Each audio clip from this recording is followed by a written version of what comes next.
or good evening, good morning, wherever you are. We're really grateful that you've joined us for this kickoff webinar of the Policy Network on Internet Fragmentation. My name is Sheetal Kumar, and I co-facilitated the Policy Network last year and the year before with Bruna and Wim, who are also here. So we're back again to facilitate this kickoff webinar for the Policy Network this year. And before we go into the discussion, what we wanted to do is really just provide a bit of context for those of you who maybe weren't involved in the Policy Network before, or who weren't following it before. And then, as the agenda says, we'll have some panelists or some invitees speak from their perspectives on some of the questions that we put forward for this webinar, and then we'll go into the open discussion. So, as I said, a bit of context. The Policy Network was set up in 2022 to address the question of internet fragmentation and to raise awareness of the actions and the measures that risk fragmenting the internet, and to really facilitate a discussion of what could be done to avoid such fragmentation. And when we started, we quickly realized that there is no common definition or understanding of the term internet fragmentation, that it was very contested. And so instead of trying to define it, we set about facilitating a bottom-up process to understand and conceptualize the different understandings of what fragmentation means to different people within the community. And what we came up with was a framework for discussing internet fragmentation. And the aim of that framework is really to provide a tool, a guiding tool, a reference point for these discussions, to bring more stakeholders together and to be a basis as well for crafting or facilitating solutions. So that framework is made up of 3 parts or dimensions: fragmentation of the user experience, fragmentation of internet governance and coordination, and fragmentation of the internet's technical layer. And I think we have been successful in bringing some clarity to the discussion. The framework's been referenced outside of the IGF. There's some examples on the Policy Network's website of that. But anyway, that was the previous iteration, and now we're in 2024, and we're at a critical inflection point for internet governance discussions. And with the Global Digital Compact being negotiated as we speak, and also the World Summit on the Information Society review, 20-year review next year, we thought this would be a really good question to start with. Can or should and how could the Policy Network feed into those processes? And if it should, we want to hear from you about that. But also, the other aim of this webinar is to help to craft a work plan for the Policy Network this year. So, as I said, we're going to have a bit of a bit more context from Wim, some discussants come in, and then we're going to open up for the overall discussion. But please do get involved in the chat. Don't wait for that open discussion. Yeah, I think that's it. I don't know if Bruna or Wim, you want to say anything before we get started, but if not, I will hand over straight to you. Wim, thank you. Thank you very much. And let me pull up the look for the right slide. Just a second. Now, what we want to do with this this brief introduction is actually a question when Bruna, Sheetal, and I were discussing the work plan after it was agreed by the MAG. We had to come up with the idea from what can the Policy Network do this year. And that was at the same moment when you had the feeling, how to say diplomatic, that a lot of people's attention was shifting away towards WES's meetings, GDC meetings. And we just wondered, well, what is happening is the discussion we had, or the discussion we started 2 years ago, still as relevant as it was when we thought. And to come up, just trying to share the correct slide.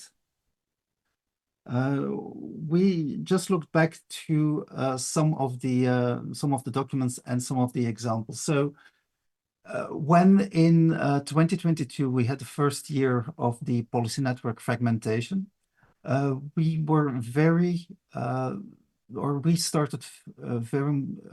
were just after, sorry, the publication of the UN Secretary General's or Common Agenda.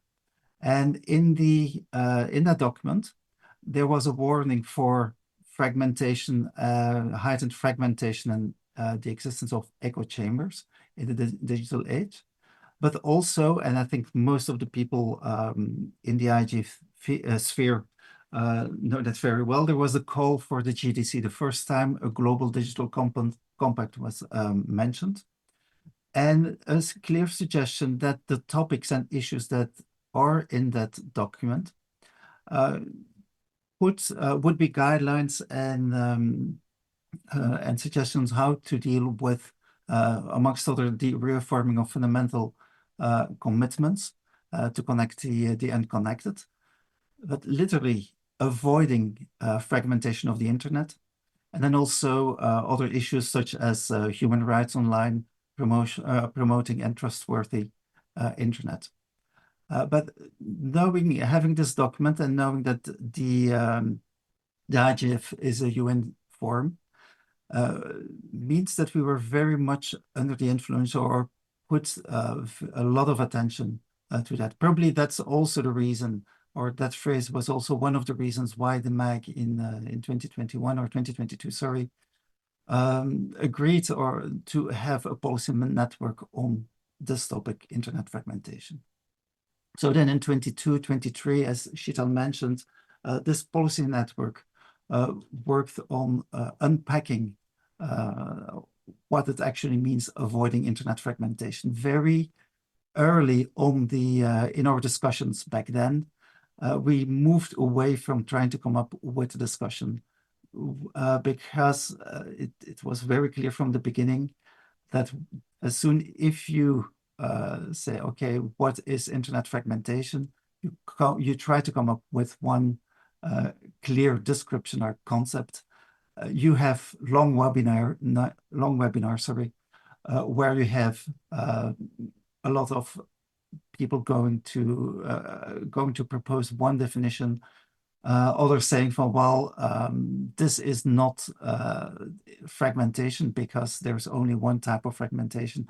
And usually what is then mentioned is there's the technical layer fragmentation, and that should be the only real thing that gets the label fragmentation. So then the policy network changed the way how to deal and say, well, maybe we just should try to get all the people around the table and discuss what they see and how they interpret fragmentation, rather than trying to come up with that one solving concept or definition.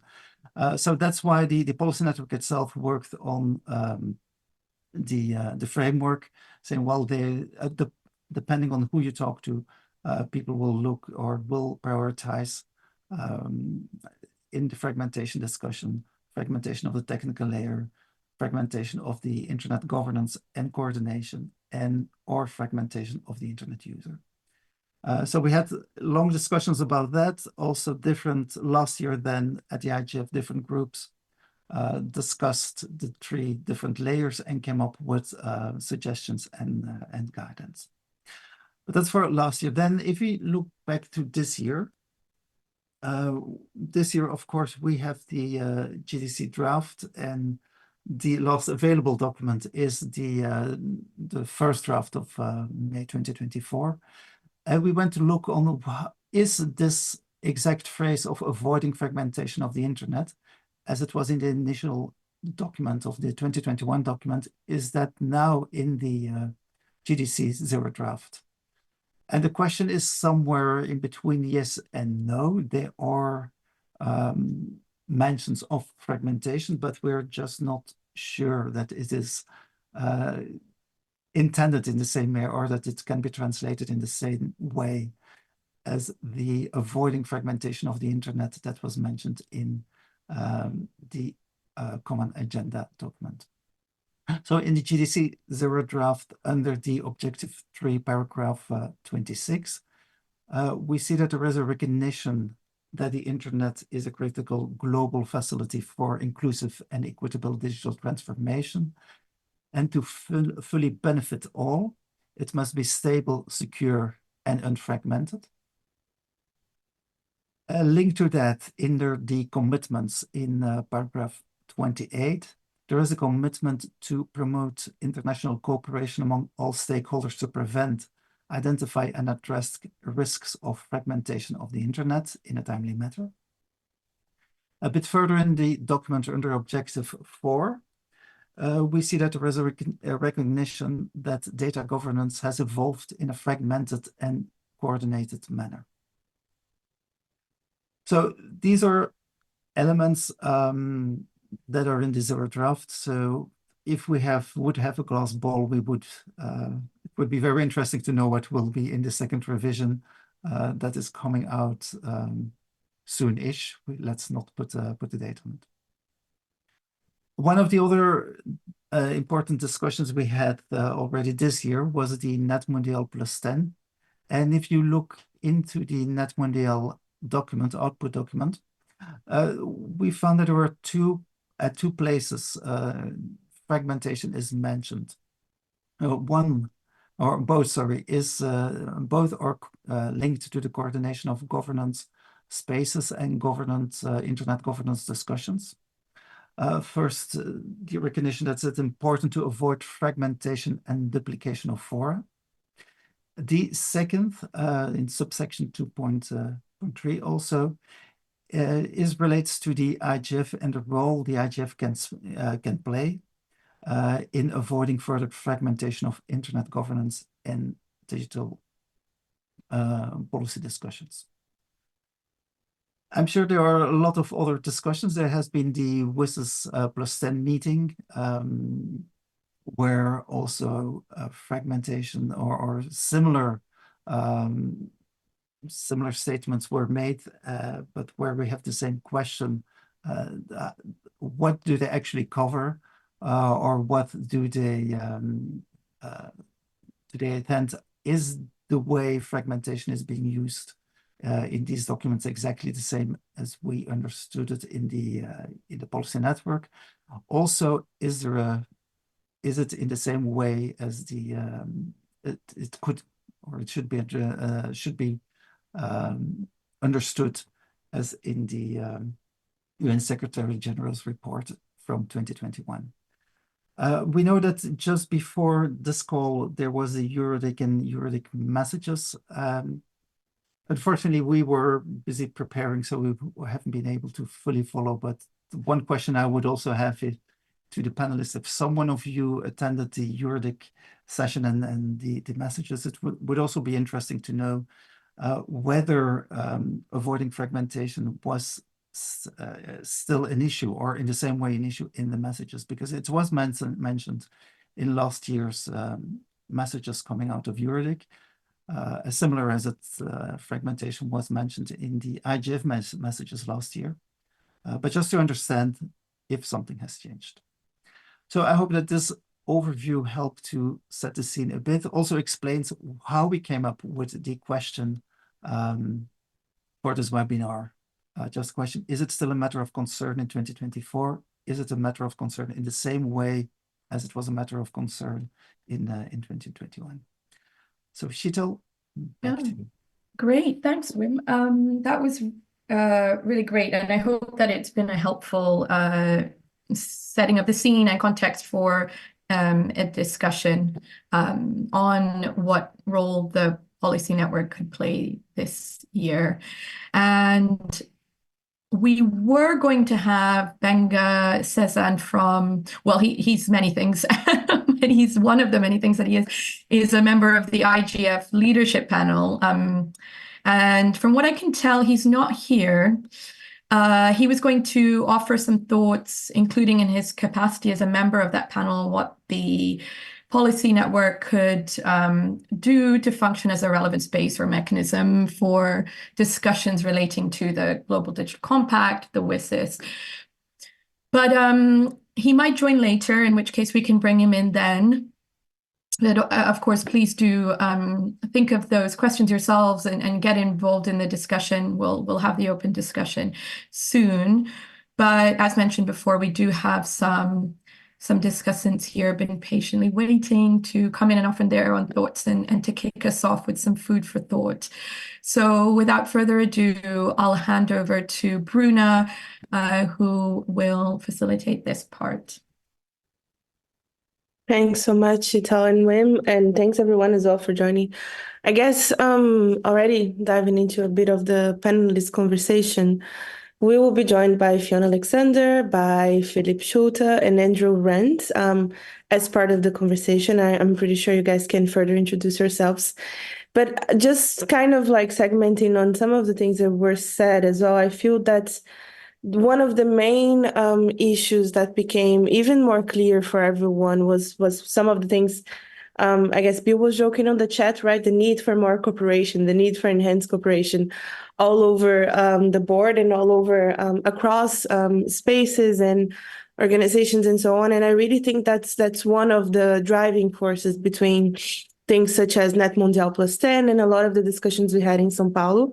But again, we drive, and that was when we were writing the proposal for a third year for the policy network on internet fragmentation, we also knew that a lot of the discussions on coordination would continue, and a lot of discussions on how to improve this space would also continue to be relevant.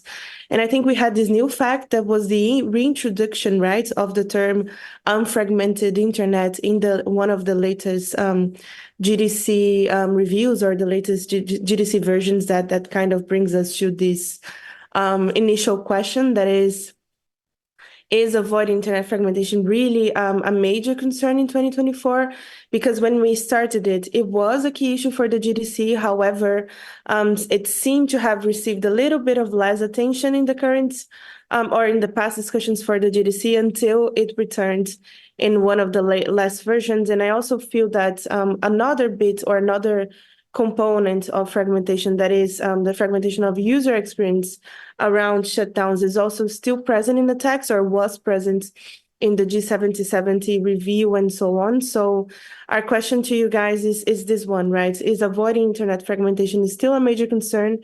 And also whether you see a change in prioritization from the introduction and reintroduction of this issue into the GDC, many reviews and versions that we saw in the last weeks. I don't know who wants to come in first, but Fiona, maybe I can bring you in first as a first speaker, if you're okay with that.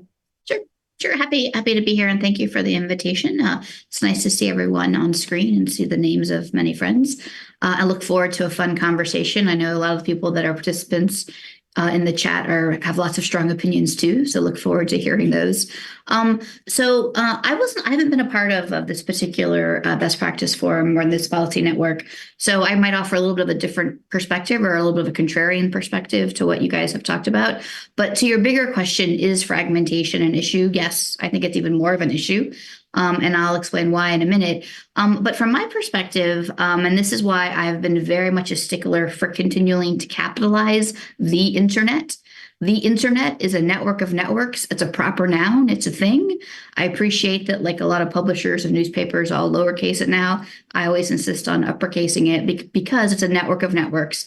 It's a network of interconnected networks. So from my perspective, technically, it always was fragmented in some fashion as a technical matter. It's voluntary standards. People agree to participate. They agree to do things. So there was always an element of fragmentation of networks at the technical layer, I think kind of built into the system design from my perspective. So that's why the term internet fragmentation, I think, can be interpreted lots of different ways and can be confusing to some people depending on how they see it. Where I think we actually continue to see big fragmentation and increasing fragmentation is at the policy and regulatory level, where you see governments, trying to pursue legitimate public policy objectives or pursue what they think is in their economic and social self-interest of their citizens or achieving national objectives. And they continue to approach technology issues, whether it's cyber, whether it's digital, whether it's the internet, it doesn't matter which term you use. Everyone's passing a series of laws or attempting to pass a series of laws, and they're doing it in a very unfragmented manner, and they're doing it in a way that's extraterritorial in nature, and in some cases by design. And so I'll point to the one I think that, at least has the biggest impact, or the one that I initially saw originally, which was the European General Data Protection Directive, so GDPR. So get the intent, understand the purposes, understand why it's a public policy objective for Europe, but the implication and the impact of GDPR is very much a fragmented policy process and cycle around the world with respect to data protection and privacy, and their unintended consequences with GDPR because of the scope and the way that it's drafted. So I think, there's an example of a big policy fragmentation that we continue to see proliferate throughout the world, and access to data impacts so many other issue sets like AI and things like that. So I think this is a big problem. I'll point to one in the United States here, where our domestic telecom regulator, the Federal Communications Commission, has been undertaking a series of public consultations and potentially a rulemaking on securing IP routing. And what will happen if the United States mandates a particular type of routing protocol, right? Again, an internet fragmentation that can result from these public policy goals and objectives. So I think that at the public policy level and at the digital policy making level or the cybersecurity level, depending on which term you use, it's all the same thing, really. We're seeing more and more a proliferation of fragmentary approaches to policy. And I think that will be a big challenge for the future of the network.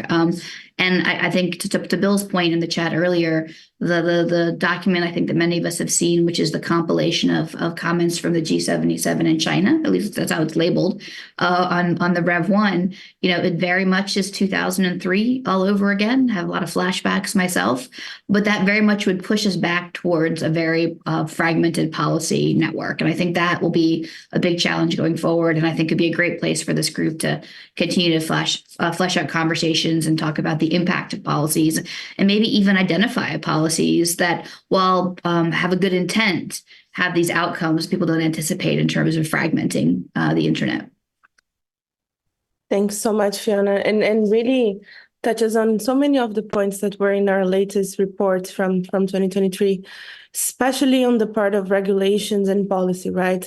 Is when we live in a world with such lack of consensus on how states should leverage technology, on what are the risks promoted by new technologies, and what even are the harms that people are trying to address. It's even more common for us to see innovative, crazy, authoritative, and many new approaches to regulation. And that was one of the points we addressed in the latest report. That was, we're not saying that regulation is bad or policy is bad, but it might be really the case that when those regulations, they become a little bit too overarching on the issues they try to address, they will result in different user experiences from different parts of the world, right?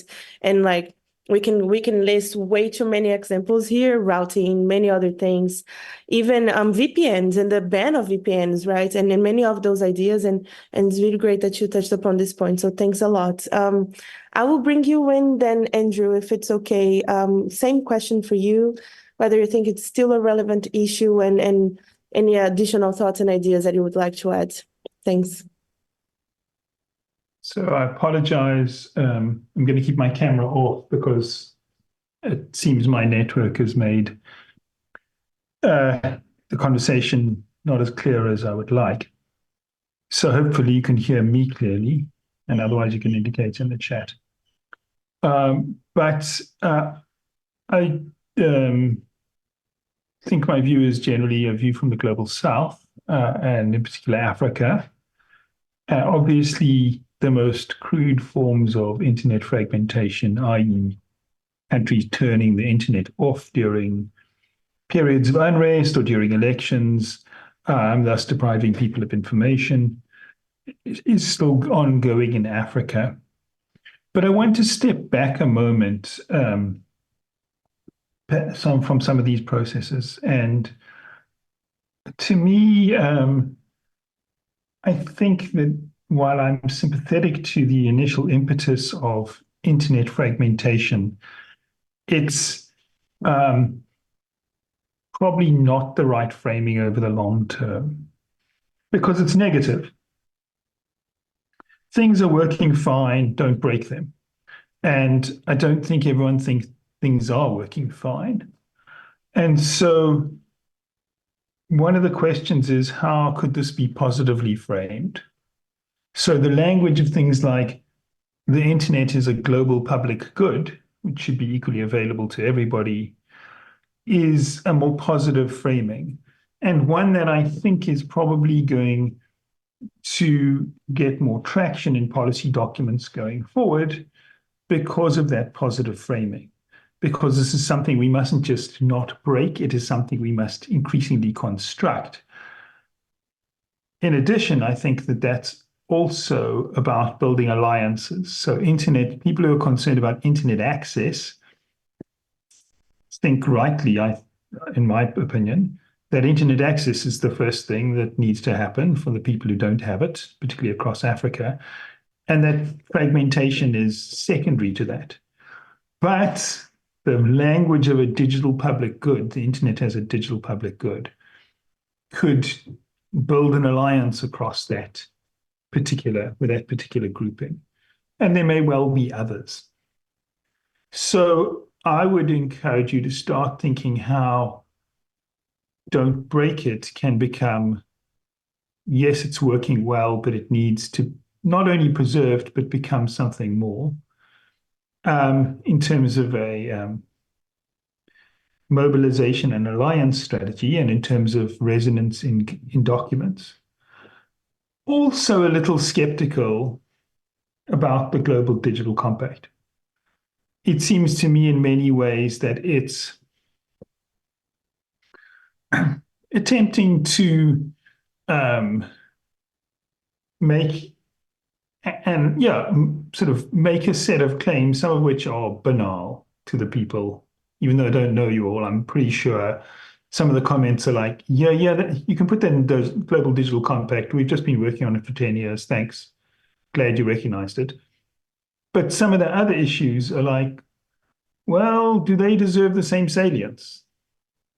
And is the UN the right place for this to happen, or is WSIS and the IGF? And if so, what is the point of the Global Digital Compact? Why is it happening there and not at WSIS? Why is it happening there, not at the IGF? Is this, some countries who are still sort of attempting to change the governance of the internet?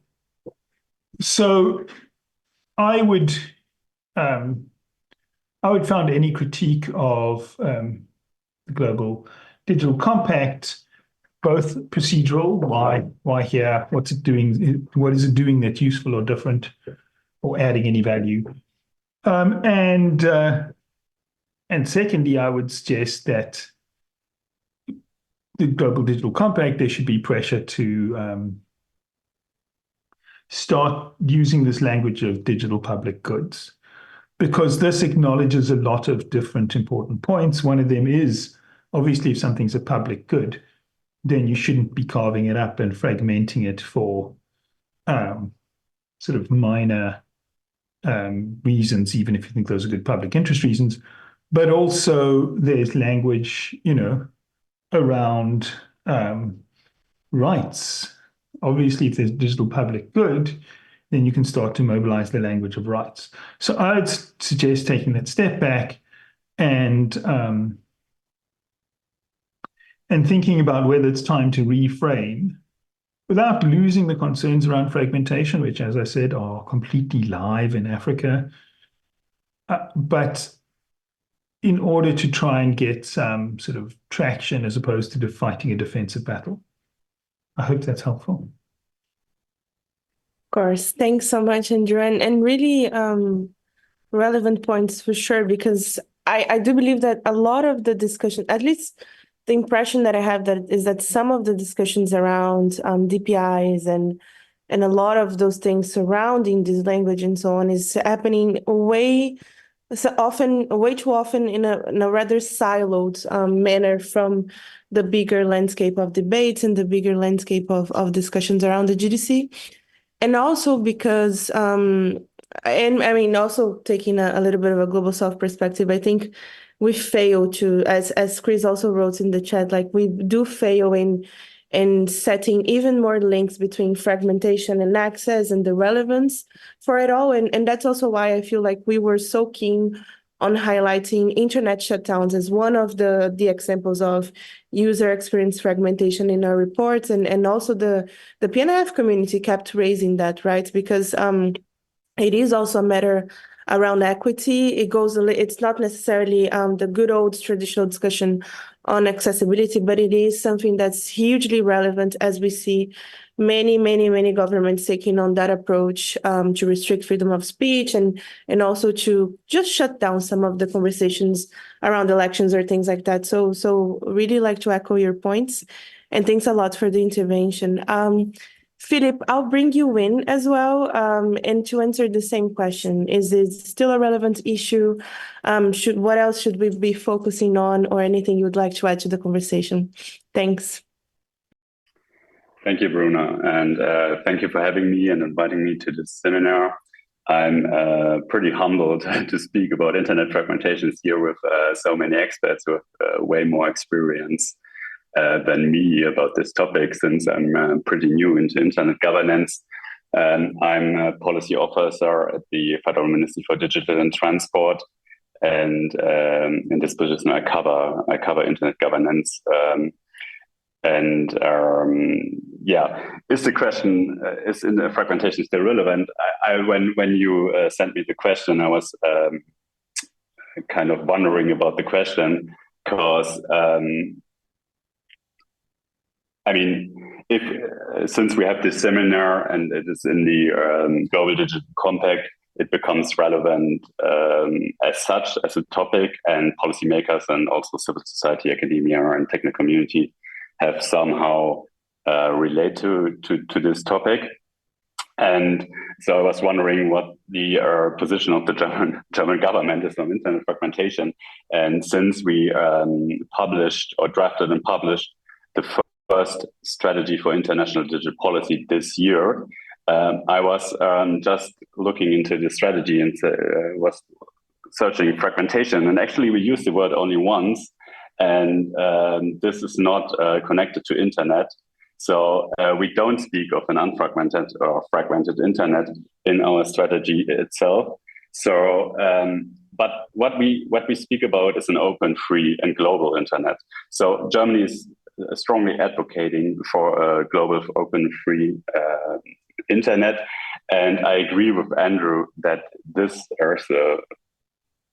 is a framing which is a bit more positive and shows a bit like what we want to reach, and not what we don't want to become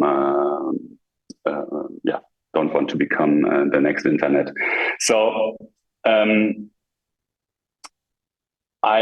when I was looking into this topic, I was actually surprised that the common agenda spoke about fragmented fragmented and unfragmented internet, and I'm wondering if some of the colleagues here on the call could maybe shed some light on it, why it was in 2022, I believe, such an important topic, and was mentioned in such a prominent way. Speaking about fragmentation now, we as unit who are responsible for internet fragmentation, we are very much concerned, especially with fragmentation of policy processes. So what we see is that they pop up, or there's a mushrooming basically of policy processes related to the internet, but also related to technology, which is based on the internet. And it's even for us as a government, it's like really hard to follow all the different processes, even in internet governance, but also like related to artificial intelligence, to immersive technologies. All these technologies basically come with a new government process, governance process, and that makes it really, really hard even for governments to follow these processes. So that's a major concern of us right now, and we're trying to deal with it. And for us, or for the German government, the IGF is one of the key or primary places and fora where internet governance and digital technologies, or the governance of digital technologies, should be discussed. So the IGF could be still the integrated place for all this governance discussions, and that's why the German government is very much supporting the IGF and trying to bring as much governance discussion in it. Thank you. Thank you very much, Philipp. And just, I think that from my recollection around the internet fragmentation debates, the discussion was more or less introduced in one of the roundtables in an attempt to kind of have this framing of the internet as an open, interconnected, and interoperable network, right? And also to drive some more support towards SDGs, and also avoid some further restrictions or influence in coming from technical, legislative, and policy developments that would result in, I don't know, data flows intervention or interference with freedom of expression and so on, and internet shutdowns. I don't know if folks remember other connections between the common agenda and the roundtables back then, but I do remember that on the digital rights roundtable, it was really, really present in these kinds of framing, especially on the internet shutdowns, as it was one of the tools used not just to fragment the internet, but to foster some divides around regions and so on. So that was a little bit of the framing. But thanks so much. I don't know if anyone else would like to add to the conversation. I think we have a kind of a fishbowl kind of exercise. If anyone from the audience would like to add some thoughts and ideas, or even answer the question as well, you're more than welcome. And I see Madhavan and then Israel. Hi. Hello everyone, good meeting you. So, about the video. Apologies for the video. Sorry for interrupting you, but we cannot hear you very well. It's a bit strange. Okay. Now, I don't know. Not really, but maybe you want to write your intervention in the chat if that's okay with you, because the audio it's either a bit too loud or a bit strange in when we try to hear you. I'm so sorry about that. Israel, I'm gonna give you the floor. Thank you. And I think this exercise is super informative. I think it's useful for the community. And I've been hearing several references to policy decisions, but I would like to also bring to your attention that there are some commercial decisions that could fragment the internet. And perhaps it could be also an important aspect to take into consideration. In general, in short, I would say yes, this is still a relevant topic for the community, internet fragmentation. I think that regardless what the Global Digital Compact or some other intergovernmental documents may say about it, I think the community should still be focused on that, trying to prevent it in the different layers. I think the framework that this policy network published is really precise, because it can also be flexible for the community to use it and to refer to, because we at the Internet Society have a framework on internet fragmentation with critical properties for the internet and so on, but it's totally compatible with the work of the policy network. So I think that we can find intersections in that work, and happy to see that the policy network is still active, and we are happy to contribute. Thanks. It's active and welcoming more and more volunteers in any sense. So you guys are more than welcome to be even more present. Bill, I see your hand up as well. So welcome to the conversation. Hi, everybody.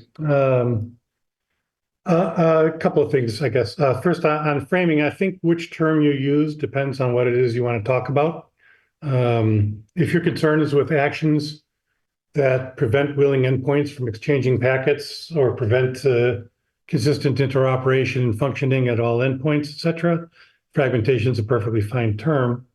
But if you want to talk about something else, then other words are better. The problem, though, I think, the slide that was shown about how the term is being invoked all the time, GDC, net mondial, etc., without any explanation, points to the problem that we've discussed previously here, which is that by consistently invoking the term without any explanation of what it's supposed to mean, the term gets kind of emptied of meaning. And then it becomes plastic, and it becomes something that people can then appropriate and weaponize to whatever purposes they want.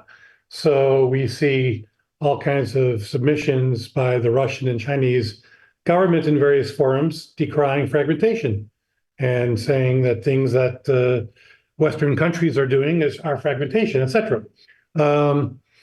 Which sometimes actually they are. But anyway, but the case is a little bit overdrawn. But the point is that when the term gets employed in this kind of very expansive manner, it does become more problematic. That's unfortunate because I think, from my standpoint, fragmentation of the governmental sort, I use different categories from PNIF. I do it in terms of sources of fragmentation, and governmental fragmentation is growing. The range of measures that governments are imposing around the world, including in industrialized democracies, that impede data flows or restrict the localization of data, the movement of data, etc., are increasing. And that's happening without any real organized discourse around it. All these government statements come out from high-level panels and whatever else, and they say fragmentation is bad, but there is no actual organized, focused, coherent discussion among governments of what fragmentation is, means, etc., nor is there one about so-called digital sovereignty. And so everybody's doing all this stuff, and there's no effort to try to have any kind of principled, structured discussion around, can we rein it in? Can we put some guideposts, some guardrails, something to try to limit the potential damages? So what I think would be useful, whatever you guys want to do, but I think a logical next step, since the sort of definitional discussions kind of hung you up in the first phase of this process, would be some empirical mapping of this stuff. There's so much stuff going on out there now in terms of governmental efforts to territorialize data and internet functionality. And I think it would be useful to try to inventory some of that. And so that when governments and others want to use the term, we can point to it and say, well, this is what we're talking about. This is what's actually going on out there. These are the steps that are actually being taken, and here's how it actually impacts the internet. So I would argue for some empirical work. Anyway, I think I've provoked a couple of comments, so I'll stop. No, that's great, Bill. And I'm also happy with the hands up as well. But my remark about governments is that I don't know whether there is no conversation about it or whether the conversations only happen amongst like-minded groups kind of thing, right? And in the whole GDC, I also still have the feeling that a lot of the governments ended up getting way too affiliated to the G70 position, also because the process was was made such in a rush that no one really had any time, especially when you're not too into those discussions or you don't have a digital policy, broader policy well defined, then you either get thrown under the bus or you affiliate yourself with a majority perspective, right? So I still have some of those doubts that you just shared with us around this process, but I'll bring you Fiona as well. Thanks for putting your hand up again. Yeah, I just wanted to comment because Bill's comments made me sort of think that I could describe what he said at the beginning to the term multi-stakeholder, right? Everybody kind of thinks they know what it means. It means different things to different people. Everyone signs up to it. But again, same thing with multi-stakeholder, same thing with fragmentation, at least from my perspective. That's not the goal. That's your tool. You want to avoid fragmentation because you're trying to achieve X, Y, and Z. You want to use a multi-stakeholder model because you're trying to get to A, B, and C. And I think the getting to A, B, and C and getting to X, Y, and Z keeps getting lost because people kind of dig in on using a term and then they sign up to a term and then they want to see a term reflected in a document without really comprehending or understanding or even agreeing collectively what they're actually trying to achieve. So I think it could be useful to sort of remind people, what's the goal of avoiding internet fragmentation? What are you trying to achieve by avoiding internet fragmentation, whatever that might mean to you? And I do think Bill's idea of some empirical, research or data could be useful because I think it'd be helpful to start inventorying and calling out things that are actually, again, governments, as a former government official, governments are trying to do their job. They're trying to achieve their public policy objectives. And sometimes in doing that, they don't always consider the unintended consequences. So I think sort of pointing to where things have had unintended consequences or pointing out where they could be a useful exercise for people going forward. Thanks a lot, Fiona. Madhavan, shall we try you again? Thanks, Bruna. So, thank you. So, I was just wondering, we don't use a lot of the support features by social medias, and that becomes, one of the down topics of, data actually that goes into the internet. So, once we have to, use this particular topics, otherwise, we will always have, a sort of bias towards unwanted data and, a lot of this unwanted topics that will come. And the thing about good governance is basically having an opinion of everyone, and if you're not recording the opinion of everyone, we will lose the credibility of the whole of governance actually. Maybe I also want to believe that the oversight board for many social media organizations is at many times overrated because they focus on only one topic and they don't they don't dive into other features of that particular content and media actually. So if we don't have that particular data in every perspective, and we are in bias with only one sort of thing like the intelligence and the good and this particular thing, we will have a hard time improving the other stuff actually. So that's my giveaway to the community. Thank you. So nice of you for being patient as well. Cheers. Thank you so much. Alisa, floor is yours. Welcome. Thank you. Trying to allow Zoom to grab my camera. Yes. Yes. Hello, everyone. So I'm from the Dutch government, and we I think last year already we announced that we do a research on internet fragmentation, and specifically to look at what the economic benefits are for the Netherlands of having one world, one internet.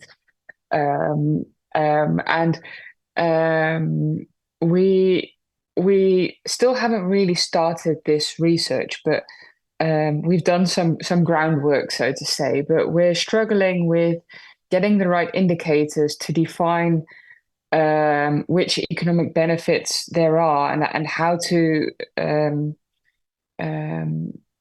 we can really get this study going. So I was hearing what some of you guys were saying on what is the goal of avoiding internet fragmentation. I think it's really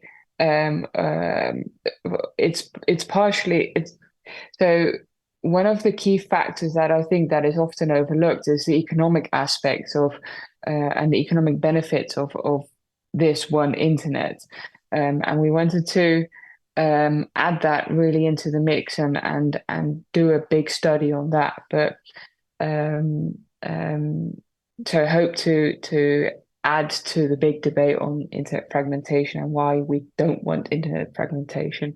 But yeah, happy to hear your thoughts on that. And if you have any good suggestions on indicators, how to do this, they're most welcomed. Thanks. Thanks, Alisa. And we're also, I would say, very curious to see that research and final outcome, and even we can see whether we can open a sidetrack on thread on where we can ask you about timeline and stuff, and whether we can help with the PNIF and some of the expertise here. But thanks a lot for that. Andrew, you're the last one in the queue, so I'm bringing you in.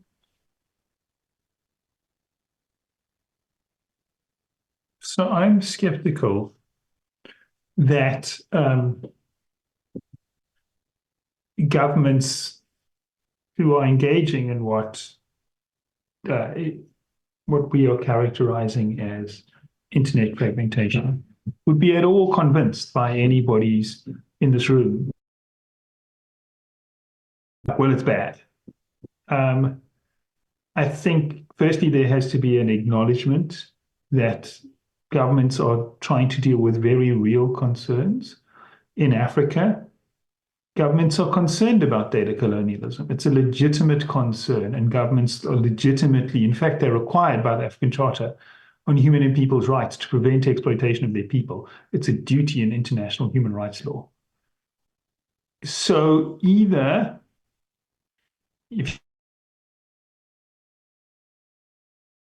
which some of those issues can be dealt with on a global level, or failing that on a technical level, or failing that in ways which will reduce internet fragmentation. So, for example, the language of digital sovereignty. Governments have a legitimate interest in making sure the infrastructure works, and that other people can't turn it off, and that other people can't carry out attacks that turn it off. So kind of wishing that away and pretending that we're in 1999 when the internet was this thing that governments shouldn't interfere with because they don't know what they're doing isn't going to work, in my opinion. So in my opinion, acknowledging what some of these challenges are and thinking about how they can be addressed differently is helpful. So for example, with data flow, there are many governments in Africa that are flirting with the idea of data localization, including South Africa's government. They had a draft data policy in which they were going to insist that all data in South Africa remain in the country. And South Africa has pretty good data centers. We provide them to the rest of the world, including whether there's something to be proud of or not is a different question. AWS has a whole lot of data centers here in Cape Town where I live. Still not a good idea, right? But what do you just say, don't do that, government? You don't understand the internet? Or is there an alternative? Now, what happened with the African Union data policy framework is the alternative was governments set terms on which, let's in this case, personal data flows across borders. It flows across borders when there's appropriate protection. So it can flow to any country which has been recognized. And the idea was, well, why should South Africa do it on its own when Africa could do this collectively? Adheres to African standards on appropriate data protection. That's all still being constructed, but it immediately put an end to language of data localization. Whereas telling the South African government that they just don't understand the internet gained no traction. So I'm a little concerned about this conversation because I get a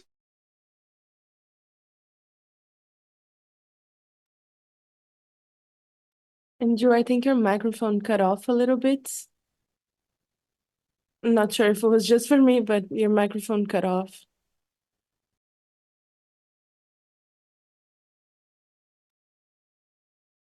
Sorry for interrupting you, but if you want to add your points, the final part of your intervention on the chat, feel free to do so. It's just that your microphone cut off at some point and we could no longer hear you. I will bring in then our last intervention from the floor. That's IGF Initiative. Can you just introduce yourself ahead of the intervention and welcome.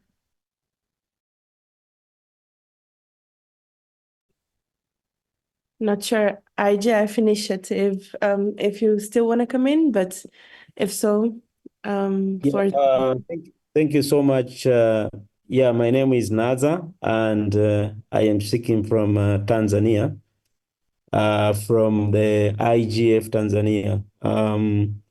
good afternoon, good morning, good evening, depending on where you are. I'm very happy to be here. And first of all, I would like to thank all of those who were able to vote for me for our project to become the WSIS 2024 champion. And I thank all of those who voted for us. Secondly, I would like to make a little intervention in terms of fragmentation. And really, I would like to amplify what Andrew was talking about. We all agree that fragmentation, internet fragmentation is a bad thing for all of us. But now the second point is the economic issue that is attached with the internet. For example, if we are talking about the big tech, the big tech companies, are they making money from the internet? The answer is yes. And how are they making money on the internet? It is through, data and all these other things. But now, with the concentration of internet in one particular region or area of the global internet, make government technocrats to start thinking about how do we get the slice of this internet, the benefits. And now, because they have all these power instruments to make regulations and digital laws, they begin to think about how do we, for example, localize our data so we can begin to reap the benefits of the internet. How do we, restrict things like data, flows, to other areas, for example, so that we can use this data for economic benefits. So really, what I would like to call the imperialism of the internet is what is sending shockwaves, through the halls of power. For example, through the global south, people are thinking about how do we benefit? And how do they benefit is through regulation. And you find that these regulations that sometimes they make, they tend to fragment the internet. So I think we really have to think about where, for example, are these big tech companies building their data centers? Who is benefiting from the data centers? The population from where data centers are built, benefiting from these companies? The answer is yes. Are we building these data centers, for example, in the global south, in countries like Tanzania and elsewhere? Those are the questions that we really need to think. We really need to think about and bring all these big tech companies to start thinking together, because with them or without them, this government will ultimately make regulations and digital laws that tend or will go towards fragmenting our internet. That will be my 2 cents intervention for now. Thank you, Bruna. very much. Thanks so much. I'll hand the floor back to you, Sheetal, then, just so we can go to our second questions. And in the meantime, I'm trying to figure out some of the Eurodig messages, just FYI for everyone. Thanks everyone that joined so far, and Sheetal, floor is back to you. Okay, thanks so much, Bruna. And I think we've had a really interesting discussion so far, where there's some commonalities in what people are bringing to the discussion. This question of whether we should focus on a more positive framing, and also a need for perhaps more like an inventory of examples of both the more negative actions, but perhaps also the positive ones that point to where we want to get to and what we want to protect. Another thing I heard is that we do need to acknowledge there are legitimate challenges that are trying to be addressed, for example, by policymakers, but inadvertently perhaps leading to policy fracturing that is undermining the vision of the internet that we aspire to. And so there's a question of, what can we do to make that different, or how can those challenges be addressed differently? Just to put out there that, because it could point us to where we want to get to in the second half, or the remaining part of this discussion. We have about 30 minutes left, which is, where do we go from here? What can the policy network do? And we started the discussion asking should the policy network input into the Global Digital Compact and the WSIS +20 review? Be good to get your views on that. For example, thinking about that more positive framing, or acknowledging legitimate objectives, but requiring certain principles to be upheld, or what can the policy network do? Should it be seeking to input into those processes? Really interested to hear your points on that, and then we'll move into next steps. And also want to highlight that the policy network did develop a framework last year. Of course, we matured it, and it's got various pointers and guidance and principles in it that could be used for such a framework or inventory. It was very interesting to hear the research you were talking about, Alisa. So there's some existing tools. I know some are being shared in the chat as well, but there is also the policy network framework as a tool for guiding us in a discussion of highlighting examples that could be positive or conversely negative with regards to internet fragmentation. So is there anyone who wants to come in on that question of whether the policy network should play a role in feeding into the Global Digital Compact or the WSIS review? Or do you have any other suggestions for the work plan for this year? Perhaps you've been inspired by the conversation we've had so far. Chris, the floor is yours. Hey, everyone. Yeah, thank you for all of the discussion so far. I think it is really interesting. I would be a little wary of trying to feed this work into the Global Digital Compact, just because it feels quite late in the day for that, and also unpredictable in how it's playing out. So I wonder if maybe it would be more effective to sort of look a little further down the road, maybe to the WSIS review, which I know the IGF MAG and the leadership panel are also looking at how they can most effectively engage in that sort of space, and maybe even beyond that, to sort of providing some foundational ideas of sort of internet fragmentation as an issue that could feed into maybe even the sort of discussion of the SDGs and what comes after that. And I know Vint has been talking about digital sustainability goals, I think, unless I'm misremembering the terminology there. But so, yeah, I think getting bogged down in the GDC at this point would be difficult and probably counterproductive. So I would suggest looking a bit further down the line. But I think there have been some good suggestions for how the work could progress in a way that will inform discussions going forward. Thanks.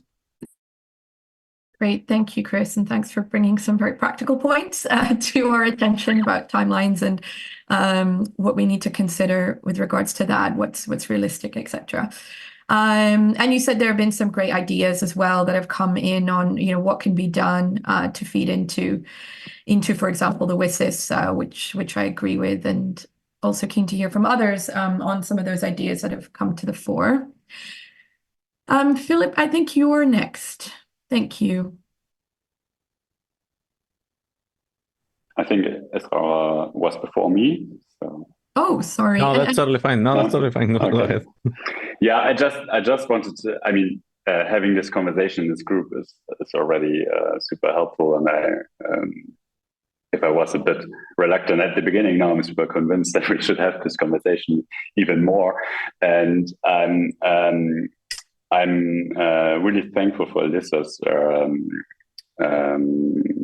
project proposal about economic effects of one internet, since this is actually would be very valuable for us as policymakers, or as also for other policymakers, like making an impact assessment about the cost of new regulations or policy measures. Since we have that also in other policy areas, when you have, for example, and you have always an impact assessment on environmental costs, why you don't have an impact assessment on the internet? And I know that Internet Society is doing also some work about that. Maybe that's also an important project here. But I agree also with Chris that I mean, I can't give any recommendations here, but that the Global Digital Compact this is pretty late in the process. The versus review is next year, and there is, I think, plenty of space for good ideas. So I would suggest that the versus review would be a really good place to feed in some of the ideas of this group. But also, from my perspective, it doesn't has to be one of these processes. I mean, if you develop great work in this group, you could always approach policymakers, as you already did, and try to feed in your work in the policy processes in different regions.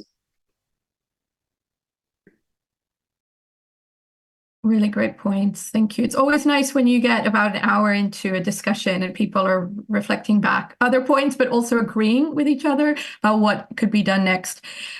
So that's really good to hear. Thank you for that.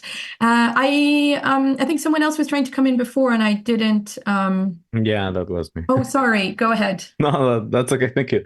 I just wanted to build on what Chris mentioned. I think that for the GDC is like way too late. But building on Bill's suggestion on having like an inventory, a common understanding on what the policy network means by these terms and what we are standing for, I think that would be an exceptional objective, because that could be useful for reference in different processes, not only at the global level, like the WSIS Plus 20 review, but it could be also useful for regional processes, national processes, when different members of the community are trying to influence or advocate in favor of the open internet, global internet, or whatever the common understanding is going to be. So I think that would be a good objective. Okay, great. Thank you for that. We are getting quite a lot of support for that idea, and so we do have some homework already to do. And when I say we, I am trying to discreetly get everyone who is interested in being involved. As you know, the policy network is volunteer-led. It really requires the work of those who are willing and interested and able to support it, to get involved, and that's what makes it, part of that of the multi-stakeholder approach and the unique aspect of the IGF that we also value so much. So, if there is interest in these two, what I see, and please correct me if I'm wrong, is two sort of broader ideas for what the policy network could do with this year, is not focus on the GDC, because it's not a timely process to follow and to input into, but rather to look forward to the WSIS and engage with that. So that's one aspect. And then the other link to that is the idea of developing an inventory of the types of measures or fragmenting effects and measures actions that are negative, but also positive ones that showcase the value of the open internet. And I think, Chris, you put some examples of perhaps where such examples could be drawn from. So please do let me know if I've not got that right. But there's this idea of the inventory. It's got a lot of support, and also this idea of inputting into the WSIS. Anyone wants to sort of really lend themselves to one of those, or thinks that either of those are particularly important, it would be good to hear from you. And we can also take this onto another call where if you do want to develop those ideas further, we can look to do that. Okay, we've got Fiona and also Madhavan again. Fiona? Yeah, I think, listening to everyone, I think it could be helpful, and I don't know what the right format of this is, but for this group to actually put some words on paper for the holistic framing of this, right? Which is, we want to avoid fragmentation at the human of networks, because the human rights level impact is internet shutdowns and unfair access and not equitable access, or whatever you want to call it. We want to avoid fragmentation of data flows because the economic aspect is X, Y, and Z. And I put in the chat the last reports that we did in 2016 at NTIA. I put that in there because I don't think there's anyone left at NTIA that worked on that actual project, but the information is still up on the website and you can see the reports they did. And it was all the economists in the Department of Commerce that got together to talk about the challenges of actually measuring and what some of the constraints were around data collection. So that could be useful for people that are doing that. But I did just want to highlight some of the back and forth we had in the chat about the OECD. I can point to the OECD work on measuring data flows since 2008. I think Bill mentioned 1970. So I think it depends on which flows you want to measure, but it might be worthwhile to maybe get someone from the OECD come talk to the group. I don't know who that might be anymore since the staff have changed. Maybe they can educate people on the work they're doing in the space and see if there's anything useful that can be used. I find that sometimes we're all a victim of the world we live in. So like, I know OECD because I worked and did some work in that space when I was in government, may not be as known, or the data sets may not be as applicable or widely known to everybody. So maybe there could be some information sharing component of that as well. And maybe there's other things and other groups to point to that could come in and give some updates on their works to sort of try to measure these things. Absolutely. Thanks, Fiona. And sorry for not pointing that out earlier. Your points in the chat, I was following those, but forgot to reflect it back here, especially because not everyone can follow the chat. So that's really an important point about bringing in and building on existing work. Thank you for offering as well. That's definitely something we can look into. So thanks for that, and also for what you shared in the chat, which we'll take note of. And I think Madhavan is still. Oh yes, you still have your hand up, Madhavan. Would you like to come in? Thank you. So thanks everyone. So nice ideas. I was wondering, we could always use AI, right? To understand, what is the main cause of this particular fragmentation, and what particular assistance, what particular assistance we can have, for this particular, as a solution for this particular fragmentation, actually. Something like reinforcement learning. It's like a feedback model. Okay, once you have all the data collected, you run that particular model in that particular AI, and we keep adding feedbacks to that particular thing. Like we are seeing this particular topic is going out as a fragmented topic, and we can and it's creating an issue.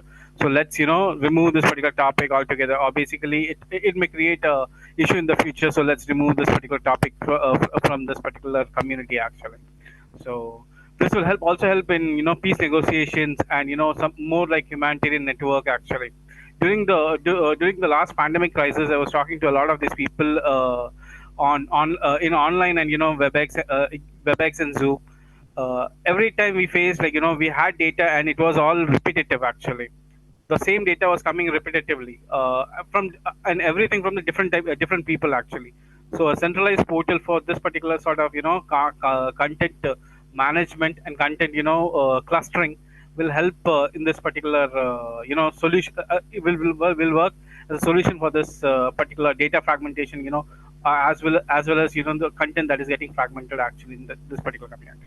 Thank you. Thank you so much for that. And I'm glad to say that your audio got a lot better as we went on. Thank you again. No worries. Thank you for coming in. Bill, can I ask you a question? Just to clarify something. You mentioned the inventory, and then there was a lot of support for it, the idea of an inventory. Just want to be specific about that, because I think what we've realized with this topic is that being specific is helpful. We don't have to go completely with what you are thinking. It's just to feed into the idea, because what we're gonna propose, I think, is the next call focus on the idea of inputting into the WSIS, and also this idea of an inventory. When you initially proposed that, what did you have in mind? It wasn't an elaborate concept, but anyway, I don't think that, as an intersessional grouping, I don't think we're sort of in a position to be trying to making a lot of arguments outside of the IGF context in terms of representation of political positions. But I think what you can do usefully is try to advance actual empirical knowledge base that is being drawn on in other contexts.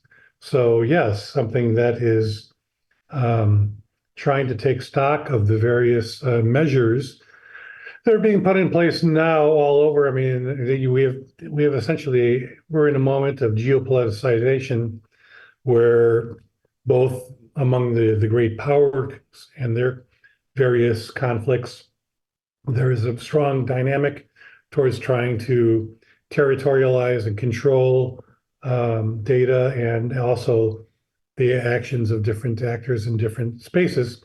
So that's going on, but at the same time, as Andrew pointed out and others pointed out, you have in many countries around the world outside of the sort of great power access, an increasing desire to think that, or increasing propensity to think that impeding the flow of data can be beneficial to development and so on.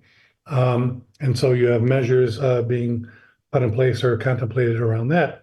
And all this is going on, and there's no kind of consistent, coherent data set or analytical typologies or anything else of all these types of experiences. What we did a decade ago in the WEF process that I ran, we had some conversations about that, but we decided not to try to do the empirical work because it just seemed too early. Things have changed since then, and now there's been a lot of activity, and there's academic pieces that do this in bits and pieces, and there's lots of kind of reports from different bodies, ISOC and others, about data localization and fragmentation that sort of put forward examples. So you get a lot of people citing examples, often the same examples over and over, but it isn't sort of refreshed, maintained on an ongoing basis, current, and categorized in any way that's kind of useful to anybody. So that long story short, there's nothing anybody, if you're talking to a government person and you're saying fragmentation is an issue, and they say, well, what exactly do you mean? What kind of measures are you talking about? There's nothing you can really point them to and say, well, here's a data set or a table or anything that gives you, 8, 10 examples of measures that have been taken and how they're impacting from a human rights standpoint, from an economic standpoint, from a whatever standpoint. And so that could be, it seems to me, a useful activity if people have the juice to do it. That's all. Great, thanks for that, Bill. I think that added a lot more to the options that we have on the table here. That I think it will be exciting to take forward on a future call. As you rightly pointed out, We're not where we were a decade ago when it comes to this topic. But not only that, I think we're not where we were 2 years ago even. Not going to credit the policy network with bringing more understanding of the issue to the fore, but there are frameworks. There is a lot of information out there, commenting and data that could be brought together and for a more empirical basis to inform discussions on the topic, like you say. So things have progressed, and the policy network could support a more empirical basis for the discussion. So there's that, and then there's this process, the WSIS as well, that a number of people on this call have pointed to as one that would be timely for the policy network to input into. Those different streams could intersect. We don't need to make any decisions about that here, but I think there would be a useful basis for the next discussion of the policy network.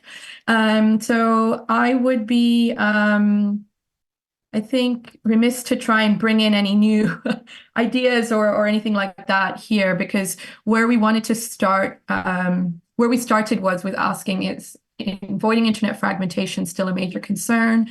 And if so, how has the concept evolved, and how can the policy network input into relevant dialogues? And I think where we've come to is answering yes to that question.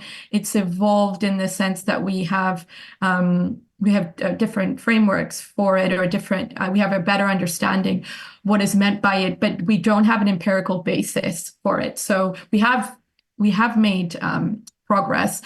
But we also need to be aware of the dimensions of it that relate to policymakers trying to address legitimate concerns, but doing so with unintended, perhaps intended consequences in some cases, and a fracturing as a result of the policy landscape. And in addition, it would be helpful for us to think about positive framings of what we're trying to protect and where we want to get to, and to provide more of a positive agenda.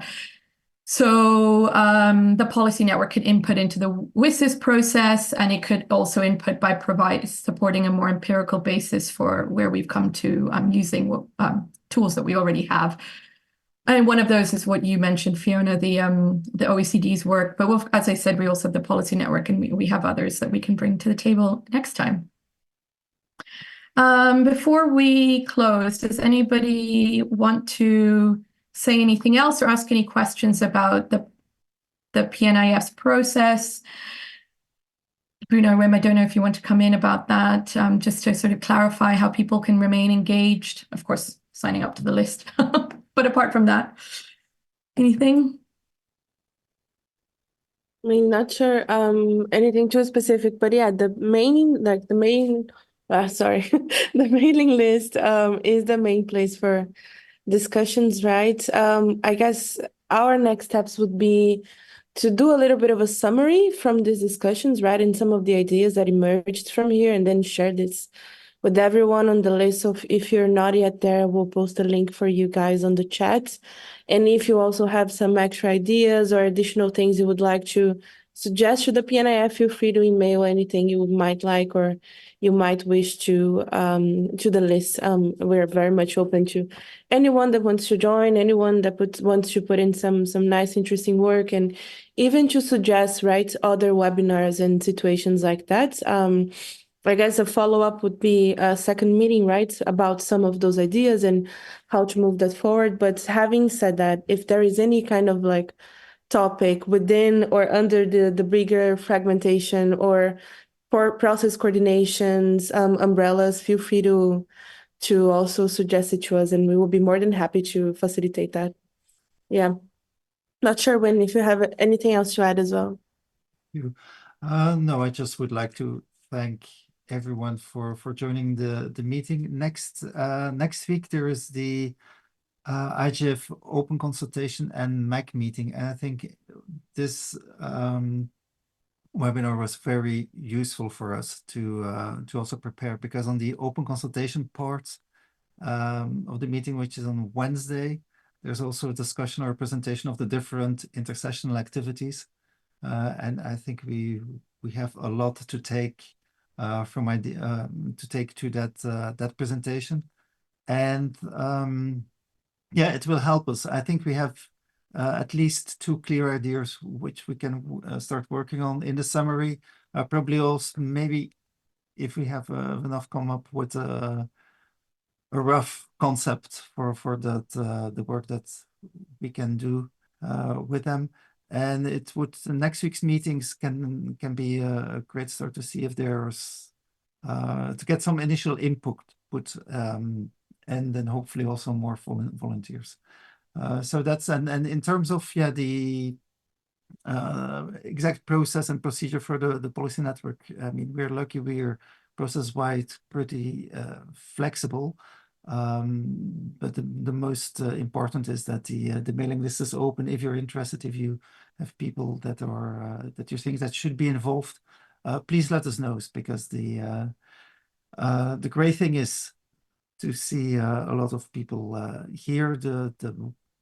What would I say? The bad thing is if a lot of people come each year at the IGF itself, when we get to the end of the process or the end of the work, say that they're really interested and would like to participate. So if you know of people that you think could be interested, please let us know, and we will get in touch with them or ask them to subscribe to the mailing list.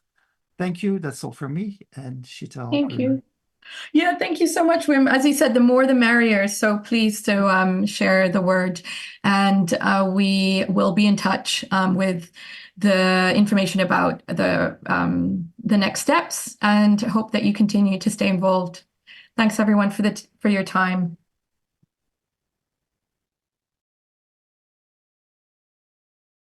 Oh, thank you so much. Thank you for putting Bye. this.